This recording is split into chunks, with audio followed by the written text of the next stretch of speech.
Ashama jirra jirtanii akkam jirtanii fayyaa jirtanii hordoftoota Diidaa Tube hordoftoota Itaalem hordoftoota Naataa ilma kiyya akkam jirtan fayyaa jirtanii nagaa jee.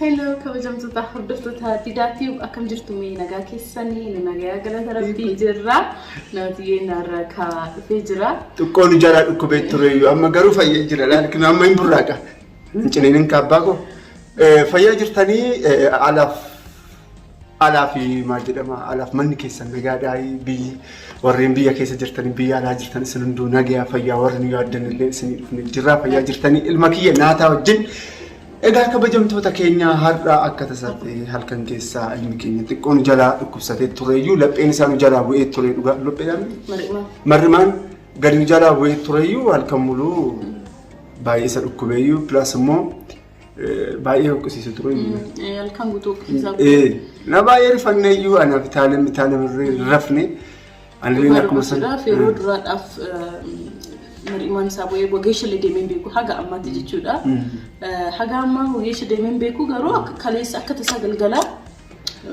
olla akka mateenyu tabachaa irru onnurra kursi akka ammatti algarra gadi kufe lapheedhan jechuudha algarra miti kursiidha kursiirra gadi kufe onnurra kursi asin ta'een soofaa akka wambarii jiran onno kana xiqqoo onnurra ol kaf jedhanna achirra utaaleen ani waan isa qabutti fakkaatee natti fakkaatu ara laalu utaale immoo qabutti no achi goda bakka baay'ee ani boo'ee zum jedhe exesan boo'ee zum jedhe ni jallise azaa harkaan dhukkubsate jechuudha harkaan fardati dhukkubsate dhugaa dubbachuudhaaf jechuudha na baay'ee dhukkubee yoo akkatti garaadhaan rafu inni immoo baay'inaan dugdaaf garaadhaan rafa Gize garaadhaan rafe olokisa. Inni moo dhufe an maratti rafa asirra rafa be. Fuula keetti rafa. Halka fuula keetti rafa. Asa? Ataan burtay. Kootu bakka fu. Kenni sirri. Kot. Fuudhi deemu. Kan kot. Ifa magaa egaa kabajamtoota kee. Gadhiisi. Maal barbaade?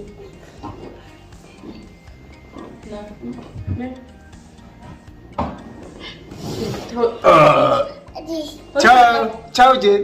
Ciao. Ciao. No. Fudin maka, fudin kabat. Kabat dia. Oleh. Seran kabe kat jalan lu ke saja. Ciao, Nati. Akan ku senai nanti jadi senu, yo ku fe tidak biar dari mana juga na. Gak sana boda. Ini mo bayu thala. So sana bodi jechuudha ganama uratan bajaaji yaamnito Naataa injeqin Naataa gadhiisi kootsi nama ishi kammadhu ishi kan amma achirra godhu silkii asirra godhaa jechaa jira meeme asirra ishi nagaa jee Diidaa maqaa gosirnaa yaa maqaa kisirnaan yaa maqaa kiyya maaliif yaa gadhiisi Giduudhaan poozii goonee turreeyyuu ilmi keenya baay'ee nu jeeqaa ture yaa'u ala obboleettii waliin ala taphachaa jira amma ifama guddaa yaa'u ilmi keenya akka viidiyoon hojjenne gufuun itti ta'aa jira yaa'u ilma keenya guddisuu qabna homaa gochuu hin dandeenyu viidiyoo piraankii akkasumas immoo diraamaa adda addaarraa kan banne wanti isin nu beekuu qabdan bakka ilma keenyaaf jechuudha yoo viidiyoo hojjechuu jalqabnu bo'aa mobaayilii cabsu maleedha mobaayilii fakkeenyaaf istaandii irratti hiinatu hojjenna mobaayilii kana fuudhu malee dheetoo hin bo'aa bakka illee dhugaan isin jedha so viidiyoodhaaf jechuudha baay'ee gufuu nutti ta'aa jira isa kanaaf ifama akka nuuf gootan abdii guddaan qaba viidiyooleen kan hojjechuu dhiisne isa kanaaf jechuudha so walumaa galatti maal jechuu barbaadetanii halkan keenyaa miti akka tasaa ta'e amma karaa naannoo waggaa lama ta'uuf ta'a. Waggaa lamaan kana keessatti lapheen isaa homaa osoo hin ta'in marrimaan osoo hin bu'in lapheen osoo hin bu'in dhugaan isin jedha rabbi nuuf eegetoo haga asitti nuun ga'ee jira garuu galgala kun daa'imoonni tasa waan ta'eef dhingata jechuudha teessoorra utaalee lafarratti jechuudha. Lafti immoo seeraamikii tureyyuu laphee gadi jechuudha. Yeroo baay'ee kufa barbaadu kufa yeroo baay'ee bakka baay'eetti kufee beekaa soofaa irratti insi jamar koruu jaalata waanuma bakka waanuma irraan korreen qabu yoo ala beemu karra koraa bakka waan irraan korreen jiru jechuudha garuu ta'ullee akka kaleechaa kufee hin beeku yoo kufu of kaleessa naqabdi jedheetuma ofuma gadhiise gadi gadhiise bakka kazaa bakka karnaan isaanii ka tureyyuu ani asan tureyyuu situ baay'ee situ gadhiise. Ati ani dabbasa ofin nu ida'ee na dhoofsisuu dinnaan akkanumatti shurrubbaa kananii na dhoofsisuu dinnaan filaa qabadhee ollaa deemu jechuudha. Ollaa deemee oduu mastaawwatii ilaalaa dabbasaa kiyyadhaa jiru ati barri bantee gadhiiste jechuudha. Bakka deemu malee naan jedhe dhugaa deemu malee naan jedhe barri nan baneefi yaa'u kana taalim jechuudha yeroo san kana ta'e.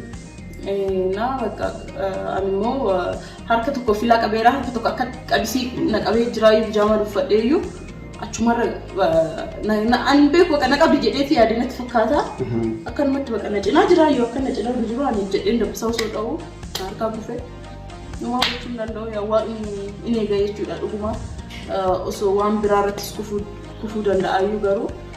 Isa eegee lafarra kufee yoo ta'ullee mar'imaan isaa bu'ee halkan guutuu guyyaa guutuu binaan hin nyaanne. Agaamaatee lafa adda addaa paappaayyaa. Egaa inni hidhamee garuu shukkuumamee booda inni jedhee jira jechuudha. Maal jechuu barbaadetanii ani amma asirratti jechuudha. Ogeessi nuyi bira dhaqne jechuudha. Dhugaa harki ishee harka waaqati. Bakka akkuma tuttuqxee ilaalte mar'imaan isin jalaa bu'ee beeknu jettee. So yoo shukkuma mul'een nu rakkisnee hin boonye bakka shukkumamee ta'u bakka ammaan booda boru gaddeebinu moo jennaa ara dhumateera ammaan booda haga fayyuuf jechuudha wanta lallaafaa wanta akka paappaayyaa juusii adda addaa nuun jette jechuu barbaadetanii anyways yaada kanaan dabarsine akkasumas immoo baay'een akkan isin jaalannu baay'ee akka isin kabajnu hin beektanii miidiyaarraa akka isin jalaa banne hin beektanii aroonnoo yaa'u homaa gochuu hin dandeenyu yaa'u xiqqoo ol homaa guddatu inneeti garummoo mee bakka oolmaa ijoolleetti illee jechuudha galchuun keenya nafu har'aa boru jechaatu xiqqoo nuti toluu didee galchinee too sanaan booda isin bohaarsuun keenya hin hafu itaalim illee jechuudha so isa kana jechuu barbaadetanii inni biraa waan jettu qabda. Akkana kootiin waan jedhu qabu garbachuudhaaf yoo akka babbannee beeknaa arra jennaa boru jennaa ammeen dhufna jennee murteessinee achi booda immoo bakka waan baay'ee uumame jechuudha mana keessatti ati yemmuu sirma kaameeraa waliin viidiyoo ammallee bakka akkuma argitan bo'aa jira kaameeraa kana kaasuu malee jedhee yoo tajaajila kaameeraa argee bakka kaameeraa sanii fuudha jechuudha. Biraanki sirumaa bakka nu hojjechiisu immoo akkatti mana keessatti teenyellee yoo haasofnu inni rafee suuta jennee haasa'uu hin dandeenyu. Jechuun suuta yoo jenne malee xiqqoo akkatti illee akka amma haasofnu kanatti haasa'uu sagaleen jaalatu. Na xiqqoo nama rakkisa amanisaa jechuudha. Ta'ullee garuu amma waggaa lama amma guutuutti waggaa lama yoo guutee oolmaa galchuun keenya dirqama ta'a. Achi boodamee waliin laallata. Torban sadii waggaa lama guutuuf torban sadii moo akkamitti? Maal torban lama guyyaa 10 akkas taafee guyyaa 13 jechuun arrabee guyyaa 29 miti. Guyyaa 14 hafee jechuudha. Guyyaa 14 torban lama tafee jechuudha.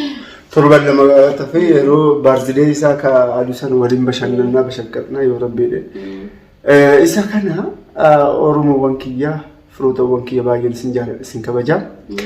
Chaanaalii haaraa immoo bannee jirra.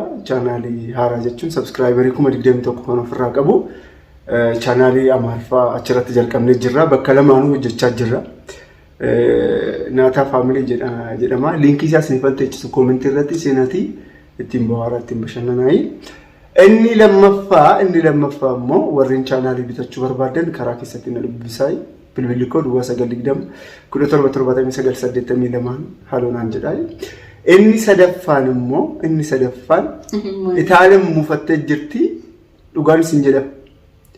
Dhugaan isa giddumaan kootu viidiyoo wajjin hojjenne ni jedhuna jettee giddumaan ishee kadhadhee hojjenne. Nan dadhaba. Ganama ka'ee halkan hin rafne yaa daa'ima wajjin jechuun inni yoo ka'uu yoo ol isa jedhu daqiiqaa 30tti daqiiqaa 20tti ka'an bulee inni tokkoffaa jechuudha. Inni lammaffaa ka'ee ganamaan yaa hojii mana keessaa alatti hojjeta. Achi booda immoo naasii dhukkubsateera isa tiriitii gochuun qaba. Kanaafuu nan dadhaba jechuudha. Dhugaa dubbachuudhaaf. Anyways, kanaaf nan beekaa wallaalatti miti. Hordoftoota kiyya egaa isa kana yaadni jiru. Naataanis nu fayyee jira waan inni galannaa gahu.